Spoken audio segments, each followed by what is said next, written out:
Hello everyone and welcome back to our channel. In today's tutorial, I'm going to show you how to delete Slack conversation history.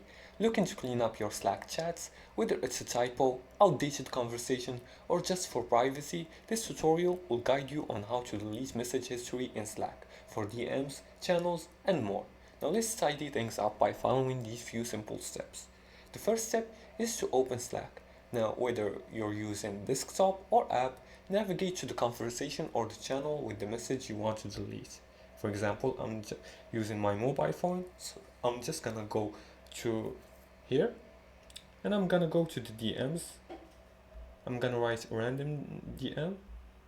I don't have DMs in this account. Now, you should find DMs in this section right here, or I'm just gonna go to a channel. For example, this one right here. I'm gonna write a message to create a conversation. Now here, you're gonna find the message, hover over the message, or click the three dots menu and select delete message. Now I'm gonna select it, and I'm gonna, as you can see from this menu, the last option in the bottom is to delete message.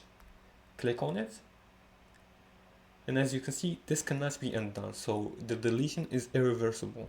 I'm just gonna click delete, and as you can see, the message has been deleted after confirmation. Note that you can only delete messages you've sent unless you're an admin. Admin can delete messages from other users depending on workspace settings.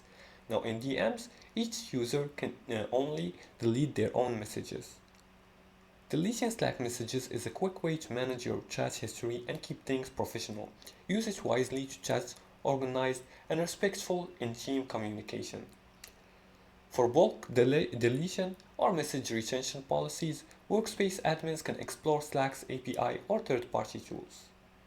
And that's it for today's tutorial. If you like this video and found it helpful, please like and subscribe, and feel free to leave a comment below the video if you have further more questions about this topic. Thanks for watching, and see you again in the next tutorial.